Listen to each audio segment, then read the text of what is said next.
प्रतो निमेशन और आप देख रहे हैं सत्ता का महासंग्राम। आज हम बात करेंगे दुर्ग ग्रामीण, साजा और जांजगीर चांपा विधानसभा सीटों की। ये तीनों सीटें हाई प्रोफाइल हैं। दुर्ग ग्रामीण से भूपेश बघेल सरकार में गृह मंत्री और कांग्रेस विधायक ताम्रध्वज साहू मैदान में हैं। ताम्रध्वज साहू को भाजपा के ललित चंद्राकर चुनौती दे रहे हैं। ताम्रध्वज साहू साल 2013 में भी दुर्ग ग्रामीण विधानसभा सीट जीत चुके हैं। वे इस इलाके के कद्दावर राजनेता हैं। साल 2018 में यहां 74.60% मतदान हुआ था। इस बार थोड़ा ज्यादा 74.74% मतदान हुआ। बेमेतरा जिले की साजा विधानसभा सीट पर भी हाई प्रोफाइल मुकाबला है। यहां भूपेश सरकार के कृषि मंत्री रविंद्र चौबे को बीरनपुर हिंसा में मारे गए भुवनेश्वर साहू के पिता ईश्वर साहू भाजपा की टिकट पर चुनौती दे रहे हैं। भुवनेश्वर साहू की हत्या को भाजपा ने इस चुनाव में बड़ा मुद्दा बनाया था। इस सीट पर पिछली बार रविंद्र चौबे जीते थे। साल 2018 की अगर हम बात करें तो यहां 82.40% मतदान हुआ था। इस बार यहां पर थोड़ा ज्यादा 83.19% मतदान हुआ।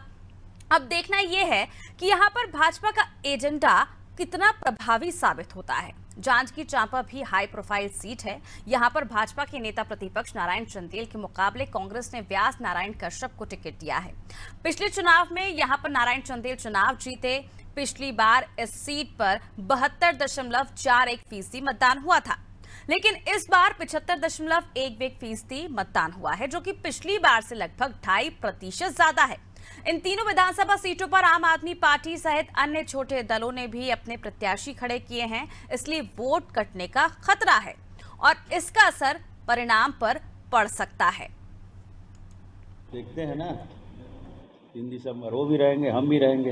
अरे खुद तो जीत के बता ले भूपेश बघेल, उसके बाद बात करेंगे।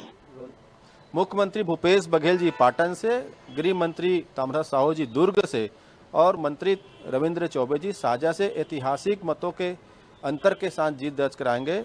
यहां पर भाजपा के प्रत्याशियों का विरोध भाजपा के नेता और कार्यकर्ता कर रहे थे और कांग्रेस के घोषणा पत्र पर मुख्यमंत्री भूपेश बघेल जी के सरकार के कामों पर पाटन, दुर्ग और साजा की जनता ने भरोसा किया है। कांग्रेस प्रदेश में 75 से अधिक सीट जीतकर पुनः सरकार बनाएगी और भारतीय जनता पार्टी के प्रत्याशी अपनी जमानत बचा ले, बड़ी बात होगी। तो हर दिन हम 3 सीटों के बारे में बातचीत करते हैं और आज छत्तीसगढ़ की 3 इसी हाई प्रोफाइल सीटों के बारे में चर्चा करेंगे, जिसमें साजा, जांजगीर चांपा और दुर्ग ग्रामीण इसमें मौजूद है और जानेंगे कि आखिर किस सीट पर कौन सा जो दावेदार है वो इस बार प्रबल माना जा रहा है। और इस वक्त चर्चा में हमारे साथ राहुल टिकरिया जी बीजेपी से जुड़ चुके हैं, नीता लोधी जी जुड़ चुकी हैं कांग्रेस से और अवधेश मलिक जी वरिष्ठ पत्रकार हमारे साथ जुड़ चुके हैं। आप तीनों का बहुत बहुत स्वागत है नादी टीवी में। सबसे पहले अवधेश जी, मैं आपके पास आना चाहूंगी और आपका रिएक्शन लेना चाहूंगी साजा सीट को लेकर, जहां से बीजेपी ने इस बार हिंदुत्व का कार्ड खेला है और कहीं ना कहीं ईश्वर साहू को जब टिकट दिया गया तो कई बड़ी बातें जो हैं वो मंच से अमित शाह कहते हुए भी नजर आए थे। क्या लगता है इस सीट पर इस बार किसका पलड़ा ज्यादा भारी हो सकता है?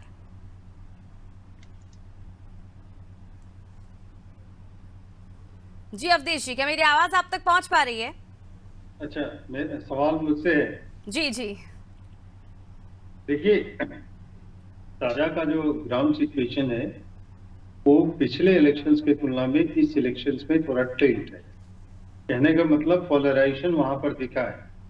जो बीजेपी का जो मेन एजेंडा रहा है धर्मांतरण को लेकर, उसके पोलराइजेशन छत्तीसगढ़ में कुछ क्षेत्रों में काफी ज्यादा मतलब मात्रा में देखने को मिला है, जिसमें कवर्धा, ये साजा की जो सीट है जहां से ईश्वर साहू चुनाव लड़ रहे हैं और रविंद्र चौबे के बीच मुकाबला है वहां पर, और बस्तर के कुछ एक सीटों पर उसका जो है सो प्रभाव देखा है।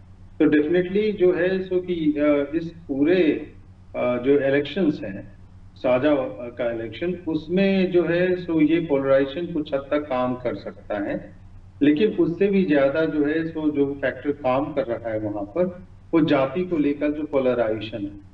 साहू कम्युनिटी का जो वोट बैंक है वो काफी मतलब स्ट्रॉन्ग है पूरे एरिया में, और ये कांग्रेस और बीजेपी दोनों का एक वोट बैंक है वहां पर। उसके बावजूद भी ये साहू कम्युनिटी का वोट का इंक्लिनेशन किधर जाता है, और उसके बाद जो है सो उसके साथ जो है सो यादव वोट और कुर्मी वोट, का इंक्लिनेशन किधर जाता है, तो ये सारी चीजें जो है सो तय करेगी कि विनिंग कैंडिडेट कौन होगा वहां पर। तो सीधे हम ये नहीं कह सकते हैं कि मंत्री जी हैं तो आसानी से वहां पर जीत जाएंगे, थोड़ी सी दिक्कत है इस बार उनको।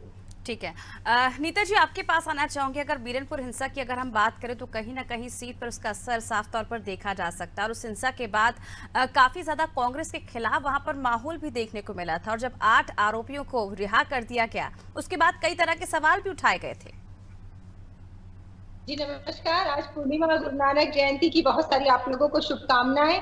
कल हमने संविधान बनाया, और आप देखे होंगे कि जिस सीट की आप बात कर रहे हैं हमारे साझा विधानसभा क्षेत्र की, जिसमें कि हमेशा से आदरणीय चौबे जी ने नेतृत्व किया है, और जिस प्रकार कांग्रेस की रीति नीति रही है और चौबे जी ने काम किया, वहाँ लोगों के जीवन स्तर को उठाने के लिए, वहाँ की कृषि के लिए, बच्चों के लिए उन्होंने काफी काम किए, और वहाँ के जो जनता है वो आज से नहीं 4 पीढ़ी से चौबे जी के क्रियाकलापों से वो प्रभावित हैं और उनको अपना अभिभावक के रूप में मानते हैं।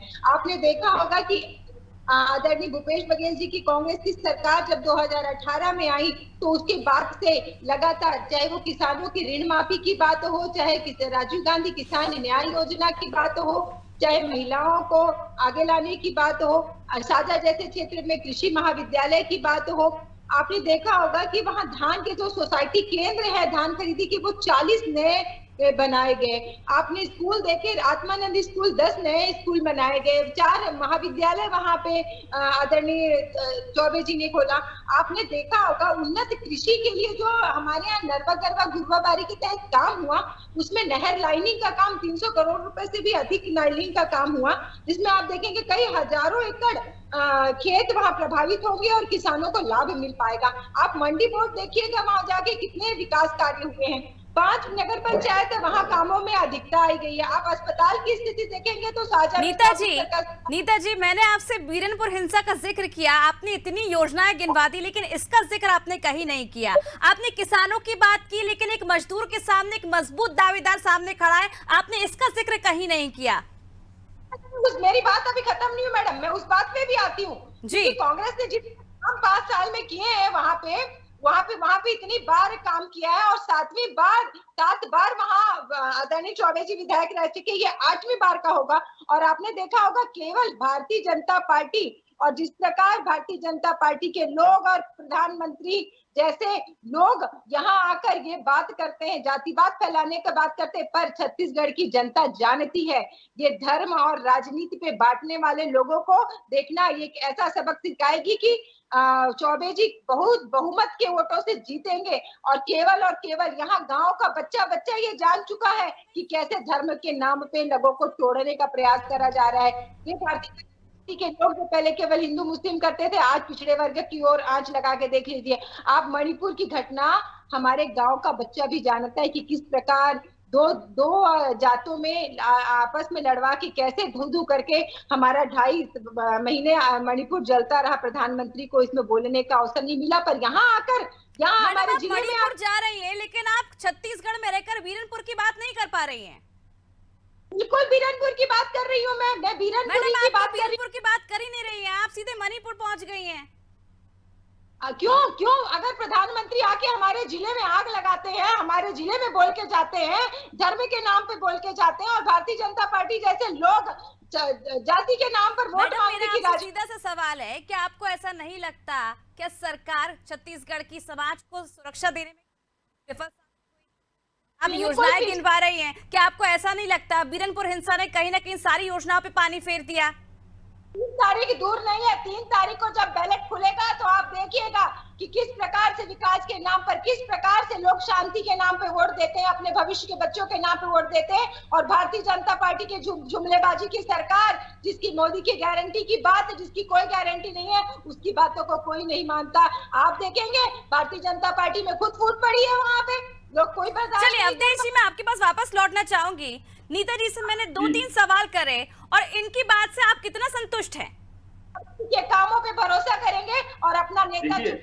कुल मिला के ऐसा है कि कांग्रेस में जब बात आती है कि कांग्रेस गवर्नेंस और बीजेपी गवर्नमेंट का हम अगर गवर्नेंस और जो है सो योजनाओं पे काम को अगर देखें तो दोनों में कुछ एक खास बेसिक डिफरेंस है। कांग्रेस का फोकस रहा है एग्रीकल्चर से रिलेटेड या रूरल इकोनॉमी को रिवाइव करने का, और उसके जो घोषणा पत्र में वो सबसे ज्यादा उभर के आया था और कंटिन्यूसली उस पे कांग्रेस ने काम किया। तो आप जब गरीब किसान इन सारी खास करके पैडी पर जब आप काम करते हैं, तो अभी जो हम लोग देख रहे थे कि एक अनुमान लग रहा था कि पैडी पर जिस प्रकार से घोषणाएं की गई है वो करीब करीब बजट का 1/3 हिस्सा जो है एक चौथाई हिस्सा वो ले जा रहा है। तो बजट का एक सर्टेन हिस्सा अगर उसमें चला जाता है तो डेफिनेटली आपको दूसरी योजनाओं के लिए फंड्स कम पड़ता है। जब हम बीजेपी गवर्नमेंट और कांग्रेस गवर्नमेंट के ड्यूरेशन में जो वर्क्स हुए हैं, बीजेपी ने सबसे ज्यादा फोकस किया था इंफ्रास्ट्रक्चर बिल्डिंग पर, चाहे वो सड़कें बनानी हो या फिर इंफ्रास्ट्रक्चर को खड़ा करना हो, तो सबसे ज्यादा फोकस था और उस ड्यूरेशन में सर्वाधिक काम उस पर हुआ था। कांग्रेस के टाइम में सर्वाधिक काम जो है सो रूरल इकोनॉमी या नरवा गरबा कुड़वावारी या फिर जो है सो गोबर से रिलेटेड चीजों को एज ए प्रोडक्ट के रूप में कैसे ले जाया जा सकता है, उस पर ज्यादा काम किया गया है। और देखेंगे कि जो आत्मानंद स्कूल का कॉन्सेप्ट है और जिस पर सबसे ज्यादा दावे किए जा रहे हैं, डेफिनेटली छत्तीसगढ़ एक ऐसा स्टेट रहा है जहां पर सर्वाधिक जो है सो शिक्षकों की कमी जो देखने को मिली थी वो अंग्रेजी और विज्ञान में, इसमें सर्वाधिक शिक्षक और गणित इन जो 3 विषयों में सर्वाधिक शिक्षकों की कमी थी, वो कंटिन्यूसली से जूझता रहा। कांग्रेस ने उसके बाद जो नारा दिया था कि आउटसोर्सिंग को खत्म हम करेंगे, आउटसोर्सिंग। आत्मानंद स्कूल इसका जो है सो कहें कि वो जो नारे थे उसके जस्ट अगेंस्ट है कि आत्मानंद स्कूल में मेजोरिटी ऑफ द जो टीचर्स की रिक्रूटमेंट हुई है वो कहीं ना कहीं जो है सो आउटसोर्स टीचर ज्यादा है उसमें अगर देखें तो, क्योंकि ठीक है। अवधेश जी, राहुल जी, मैं आपके पास आना चाहूंगी। यहाँ पर ये कहा जा रहा है हिंदुत्व कार्ड जो बीजेपी ने खेला है, ईश्वर साहू को यहाँ से टिकट दिया गया है और साफ तौर पर कांग्रेस का यही कहना है कि उन्हें इससे कोई मतलब नहीं, उन्हें सिर्फ यहाँ पर जीत हासिल करनी है और सहानुभूति चाहिए, इसलिए ईश्वर साहू को मैदान में उतार दिया है। नमस्कार अमृता जी और सारे दर्शकों को और पैनलिस्ट को, जितने भी बैठे हैं, पत्रकार जी को मेरा नमस्कार। देखिए, सबसे पहली बात अमृता जी, समझने वाली बात होगी कि बीरनपुर की जो घटना हुई है कुछ माह पूर्व, वो किस प्रकार से रही। देखिए, बीरनपुर में एक नागपुर में रहने वाला परिवार, ईश्वर साहू जी का जो परिवार है वो करीब 20 सालों तक नागपुर में रहा। जहां तक जो भुवनेश्वर की हत्या हुई है उसका जन्म भी नागपुर में हुआ, लेकिन कोरोना काल के दौरान वो गाँव वापस आते हैं अपने। वो व्यक्ति ढंग से पहले छत्तीसगढ़ी भी नहीं बोल पाता था, अधिकांश हिंदी बोलता था ईश्वर साहू। भुवनेश्वर साहू और उनके जो बच्चे हो तो हिंदी वो बात करते थे, लेकिन कोविड के चलते वो गांव वापस आते हैं और ना उनका यहाँ पे पॉलिटिकल कोई बैकग्राउंड है ना कुछ है, वो सिर्फ और सिर्फ वहां पे मजदूरी करने गए हुए थे। लेकिन जिस प्रकार से उस बीरनपुर में पहले भी शिकायत थी कि लगातार लव जिहाद हो रहा है, जो जिहादी वहां पर आके लगातार बसते जा रहे थे, वो गांव के ही बहन बेटियों को फंसाते थे और शादी कर लेते थे, ये लव जिहाद का मामला था। लेकिन कुछ दिन पूर्व ही जब भुवनेश्वर साहू के साथ जो घटना हुई, वहां पर हिंदू और मुस्लिम पक्ष के बच्चे लड़ जाते हैं एक लव जिहाद के मामले को लेकर, और अंततः वो लड़ाई इतनी बड़ी होती है कि भुवनेश्वर साहू को ऐसी हत्या की जाती है, मतलब मॉब लिंचिंग का मामला था वहां पे, जब 35 से 40 व्यक्ति मिलकर किसी व्यक्ति को इतना मारते हैं कि उसकी मृत्यु हो जाती है। वो घटना भुवनेश्वर के साथ घटी। लेकिन राहुल जी, यही आरोप तो कांग्रेस की ओर से लगाया जा रहा है। 2018 में गुंडरदेही से दीपक साहू को टिकट दिया था बीजेपी ने, उन्होंने यहाँ पर आकर एक धार्मिक स्पीच दी और उसके बाद से ही जो माहौल है वो खराब हो गया। लव जिहाद को लेकर उन्होंने काफी आंदोलन तेज कर दिया था। यही कांग्रेस बार बार कह रही है कि माहौल बिगाड़ने में पूरा हाथ जो है वो बीजेपी का रहा है। देखिए, ये माहौल कब बिगड़ा? जब भुवनेश्वर की हत्या हो गई उसके बाद सभाएं हुई, उसके पहले कोई सभाएं नहीं हुई थी। मैं आपको बता दूं, जब भुवनेश्वर साहू को की निर्मम हत्या की गई तो उनके पिताजी के द्वारा, उनके परिवार के द्वारा, जिनके गोद में वो बच्चा अपना दम तोड़ता है, उनके द्वारा ये सूची दी गई थी। ये सूची 39 लोगों की थी, जिसमें सारे मुस्लिम पक्ष और एक युवा कांग्रेस का जो विधानसभा अध्यक्ष है अंजोर यदू, जो उसी गांव का है, उसका भी नाम लिखा गया। मगर ये जो सरकार है महज 11 लोगों की गिरफ्तारी करती है और हिंदू पक्ष से करीब 32 लोगों की गिरफ्तारी करती है, जिसमें अभी हाल में 8 लोगों को कोर्ट पूर्ण रूप से दोष मुक्त करार करते हुए रिहा कर देती है और बाकी भी रिहा होंगे, तो जाहिर सी बात है ये सरकार यहाँ पे लव जिहाद करने वालों, धर्मांतरण करने वालों को संरक्षण देती है। और तो और ईश्वर साहू के घर में चूंकि रविंद्र चौबे जी इतने ही अच्छे नेता हैं, इतने ही अच्छे विधायक हैं, तो एक मजदूर राहुल के जी घर ये में तो आप कह रहे हैं, लेकिन सीएम भूपेश बघेल तो ये कह चुके जितने धर्मांतरण हुए सबसे ज्यादा बीजेपी की सरकार के टाइम हुए हैं। चलिए अवधेश जी आपके पास लौटना चाहूंगी। दुर्ग ग्रामीण की अगर हम बात करें तो यहाँ से ताम्रध्वज साहू पर एक बार फिर विश्वास जताया गया है। क्या समझे, बीरनपुर जो हिंसा हुई थी, क्या यहाँ पर उसका असर देखने को मिल सकता है, क्योंकि सुरक्षा को लेकर कई तरह के सवाल उठाए गए थे?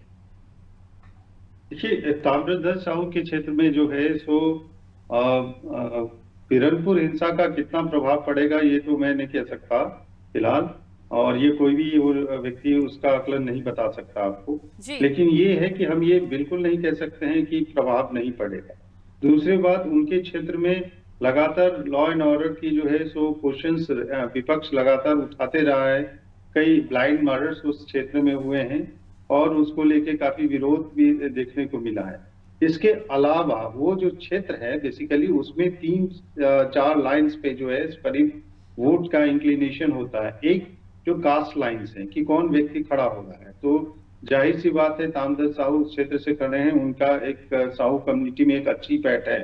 ये जरूर है कि इस बार थोड़े से साहू कम्युनिटी के लोग थोड़े से नाराज थे, और वो नाराजगी कितने हद तक उनका वोट शिफ्ट करता है वो देखने वाली बात होगी। बाद बाकी जो और दूसरे इश्यूज हैं वो इश्यूज हैं, आपको पैडी को लेकर इश्यूज हैं, फिर महिलाओं की क्या स्थिति उसको लेकर इश्यूज हैं। हाँ, ये जरूर है कि एक लंबी लिस्ट है मतलब जो है वहां पर जो वर्क कर रहे हैं कांग्रेसी तो उनका लिस्ट है। उनकी एक नाराजगी भी जब हम लोग पहले तो उनका नाराजगी ये था कि उनके वर्क्स नहीं करवा पा रहे हैं, तो उसको लेकर, क्योंकि डेफिनेटली जब आप इलेक्शन लड़के मंत्री या किसी उस पद पे चले जाते हैं तो आपसे बहुत सारी अपेक्षाएं होती है। हो सकता है कि उन अपेक्षाओं पे जो है उतने नहीं खड़े उतर पा रहे होंगे, तो थोड़ी बहुत एंटी इनकम्बेंसी का जो है सो उनके क्षेत्र में लहर जरूर दिखती है। ठीक है, नीता जी आपके पास आना चाहूंगी। दुर्ग ग्रामीण की अगर हम बात करें तो कितने आश्वस्त नजर आ रहे हैं, क्योंकि यहाँ पर पिछली बार के मुकाबले थोड़ा बहुत बस प्रतिशत जो है वो बढ़ता हुआ दिखाई दे रहा है। देखिए, दुर्ग ग्रामीण भी हम सीट को जीतेंगे। आदरणीय ताम्रध्वज साहू जी एज ए होम मिनिस्टर इतने ज्यादा वहाँ काम कराए हैं, पीडब्ल्यू मिनिस्टर भी रहे हैं, और इनका भी जैसे आदरणीय चौबे जी जिस प्रकार से अपने राजनीतिक जीवन जीते हुए लोगों से पारिवारिक संबंध में रहते हुए लोगों के जीवन स्तर को उठाने के लिए, लोगों को आगे लाने के लिए काम किए हैं, उसी प्रकार आदरणीय साहू जी ने भी रिकॉर्ड मतों से यहाँ पे काम किया है। अगर आप देखेंगे 2018 में जितने वादे किए थे, रिसाली नगर निगम एक नया बनाया, 300 करोड़ से ज्यादा की वहाँ विकास काम हो सके, रोडों का जाल बिछा, नहरों में लाइनिंग हुई, महिलाओं को समृद्धि मिली, उनको रोजगार मिल पाया, गौठान अच्छे से चलने लगे। और जिस प्रकार आप कह रहे थे ना साझा विधानसभा सीट पे, ये केवल राजनीतिक ध्रुवीकरण करने का प्रयास की, क्योंकि भारतीय जनता पार्टी पूर्ण तरह से जान चुकी थी कि वो पूरी तरीके से हार रही है। ये दहाई का आंकड़ा भी पूरा नहीं कर पाएंगे। नीता जी आप भले दावा कर रही हैं कि इस बार सारी सीटों पर कांग्रेस विजयी करेगी, इस सीट पर भी कांग्रेस जीतेगी, लेकिन बीजेपी तो ये कह रही है कि पाटन सीट से सीएम बघेल ही जीत जाए, बहुत बड़ी बात है। आप देख लीजिएगा, 3 तारीख दूर नहीं है, और आप लिख लीजिए, आदरणीय भूपेश बघेल जी भी बहुमत से जीतेंगे, ताम्रध्वज साहू जी भी जीतेंगे, रविंद्र चौबे जी भी जीतेंगे। आज की डेट और टाइम आप लिख लीजिएगा और देखिएगा, ये भारतीय जनता पार्टी जिस प्रकार भोले भाले छत्तीसगढ़ वासियों को ठगने का प्रयास कर रही है, जाति के रूप में जहर घोलने का प्रयास कर रही है, भाई से भाई को लड़ाने का प्रयास कर रही है, इस मोदी जी के षड्यंत्र को, भारतीय जनता पार्टी के षड्यंत्र को हमारे छत्तीसगढ़ के लोग जान चुके हैं कि किस प्रकार ये अशांति फैलाते हैं। ठीक है, आपके पास आना चाहूंगी राहुल जी। आपने तमाम आरोप सुने होंगे, बातें सुनी होंगी नीता जी की। चलिए आपसे बात कर लेती हूँ मैं जांजगीर चांपा की, जहां से नारायण चंदेल जी को टिकट दिया गया है। अगर देखा जाए तो उनके बेटे पर कई आरोप लगाए गए थे और कहीं ना कहीं इनकी छवि जो है वो भी खराब हुई थी। क्या समझें, क्या दूसरा चेहरा बीजेपी के पास नहीं था? देखिए अमृता जी, सबसे पहली बात तो जैसे ही नारायण चंदेल जी नेता प्रतिपक्ष बनते हैं, कुछ माह के अंदर ही उन पर यह आरोप लगाया जाता है और उनको फंसाने की कोशिश की जाती है। जिसे कोर्ट जमानत भी देती है और कहीं ना कहीं वो आरोप जो है सिद्ध नहीं होता। तो जाहिर सी बात है जैसे ही नारायण चंदेल जी एक उभरते कुर्मी समाज के एक बड़े लीडर के रूप में सामने आते हैं और नेता प्रतिपक्ष बन जाते हैं, और उनके नेता प्रतिपक्ष बनते ही ये आरोप लगाया जाता है जिससे स्पष्ट होता है कि उनको सिर्फ फंसाने के लिए काम किया गया था राज्य सरकार के द्वारा, और निराधार होने के बाद अब नारायण चंदेल जी मजबूती के साथ वहां पर उभर के आएंगे। और आपको देखिएगा लगातार जिस प्रकार से वो चुनाव जीतते आए हैं, इस बार भी उनका वोट का रेशियो जो है बढ़ेगा और प्रचंड मतों से वो चुनाव जीतकर वापस आएंगे। जी ठीक है, अवधेश जी आपका रिएक्शन लेना चाहूंगी जांजगीर चांपा सीट पर, क्योंकि जिस तरह से जो आरोप लगे थे उनके बेटे को लेकर, तो इसका इस्तीफा भी मांग लिया गया था कांग्रेस पार्टी की ओर से और काफी ज्यादा बवाल देखने को मिला था। क्या लगता है, क्या वाकई उनकी छवि का कुछ ना कुछ प्रभाव पड़ेगा इस सीट पर? देखिए, इस पूरे प्रकरण में ऐसा है कि थोड़ी बहुत प्रभाव कह सकते पड़ सकता है। हालांकि नारायण चंदेल खुद ही उसमें इन्वॉल्व होते तो मेरे ख्याल से स्थिति पलट गई रहती, और मेरे ख्याल से चूंकि उनका डायरेक्ट इन्वॉल्वमेंट नहीं है, बेटा पर आरोप लगे थे और वो पूरी तरह से सिद्ध नहीं हो पाया था, तो वो कहीं ना कहीं उनको एक स्कोप जरूर दे दिया था वहां पर। लेकिन फाइट वहां पर कड़ा मुकाबला है, और उस बेल्ट में जो है सो बीजेपी या कांग्रेस के मध्य मुकाबला नहीं होता है। वहां पर जो शेड्यूल कास्ट वोट्स हैं उस पर भी है, वो काफी हद तक डिसाइड करता है कि ये किस फेवर में चीजें घूमेगी। तो एक प्रकार से हम कह सकते हैं कि इस बार थोड़ा सा प्रिडिक्ट करना वहां मुश्किल होगा कि कौन आसानी से वहां पर जो है सो अपनी सीट निकाल लेता है। लेकिन अवधेश जी ये भी जानना चाहूंगी, 2018 की बात करें तो 72.41% वहां पर मतदान हुआ था और इस बार 75.11% मतदान हुआ है। इसका क्या कुछ विश्लेषण आप करेंगे? देखिए, इन जनरल ऐसा माना जाता है कि जो सिटिंग कैंडिडेट रहता है और वहां पर मतदान का प्रतिशत अगर बढ़ता है तो ज्यादातर वो लहर रहता है कि जो है कि हम जो है सो वो व्यक्ति जो सिटिंग है उससे लोग खुश नहीं है, इसलिए मतदान हुआ और उसके जाने के चांसेस है। लेकिन मैंने कहा कि इस बार जो एक अलग सा मूव देखने को मिलता है कि एक टाइप से जो पॉलिटिकल एजुकेशन है या पॉलिटिकल अवेयरनेस लोग में काफी ज्यादा पहले की तुलना में देखने को मिला है, और खास करके महिलाओं वोटरों ने जो पहले की तुलना में ज्यादा रुचि दिखाई है इस बार इलेक्शन कैंपेन में भाग लेने में। तो एक कारण है कि जिसके कारण वो बढ़ा है। शेड्यूल कास्ट वोट की संख्या के चांसेस है, जिस हिसाब से लोगों से बात हो रही थी उस बार भी पोलिंग बढ़ेगा तो वो, और फिर जो है सो वो एक ऐसा सीट है नारायण चंदेल के कारण वो जो है सो कई बार बहुत सारी चीजों से प्रभावित होते रहता है। और पैडी रिच फील्ड वाला जो बेल्ट है। ठीक है अवधेश जी, माफी चाहूंगी समय की काफी कमी। नेताजी आपसे आखिरी रिएक्शन लेना चाहूंगी। जांजगीर चांपा में अगर देखा जाए तो कांग्रेस काफी कंफ्यूजन की स्थिति में दिखाई दे रही, क्योंकि मोतीलाल देवगान जी जिनको जो 2 बार जीत चुके उन्हें टिकट नहीं दिया गया, जिन्होंने पहले बीजेपी छोड़ी उसके बाद फिर बीएसपी छोड़ी, अब कांग्रेस में आए, उनको टिकट दे दिया गया जो पिछली बार चुनाव हार चुके थे। देखिए, व्यास कश्यप बहुत जनता से जुड़े हुए इंसान है और निश्चित तौर पे देखिएगा कि वहां पे भी हमारी कांग्रेस जीतेगी। और जिस प्रकार भारतीय जनता पार्टी प्लानिंग कर रही है, आप जिस प्रकार ये बोले थे नारायण चंदेल जी के बेटे का, भारतीय जनता पार्टी की रीति नीति यही है, आरोपियों को बचाने वाली पार्टी है। आप देखिएगा कि जब भानु प्रतापपुर में उपचुनाव हुआ था तब ब्रह्मानंद जो रेपिस्ट के केस में उनको टिकट दिए थे और उनकी जय जयकार कर रहे थे। तो भारतीय जनता पार्टी से इसके ज्यादा कोई आशा की भी नहीं जा सकती है। और भारतीय जनता पार्टी को अच्छे से पता था कि इस बार 75 पार सीटें कांग्रेस को मिल रही है। इसके लिए ठीक है नीता जी, समय की कमी, आपसे माफी मांगना चाहूंगी। बहुत बहुत शुक्रिया, क्योंकि अगर देखा जाए बीरनपुर केस का तो वहां पर 8 आरोपी रिहा कर दिए गए थे और इसे लेकर भी कई तरह के जो सवाल है वो उठाए गए थे। तो देखिए अब लगातार इन सीटों को लेकर हम आकलन कर रहे हैं और यही देखने को मिल रहा है, दोनों ही पार्टी दावे कर रही है। तस्वीरें 3 दिसंबर को साफ होंगी। अब किसका पलड़ा कहां भारी होगा ये भी आने वाले वक्त में पता चल जाएगा। लेकिन जिस तरह से जो समीकरण हमने पहले देखे थे बनते हुए, अब वो 3 दिसंबर को क्या नतीजे होंगे, क्या जनता के मन में है, बीरनपुर जो हिंसा हुई थी उसे लेकर कितनी सहानुभूति जो है वो बीजेपी को मिलती, ईश्वर साहू को प्रत्याशी बनाकर, ये भी देखना दिलचस्प होगा। फिलहाल मुझे दीजिए इजाजत और आप देखते रहिए आदि टीवी। नमस्कार।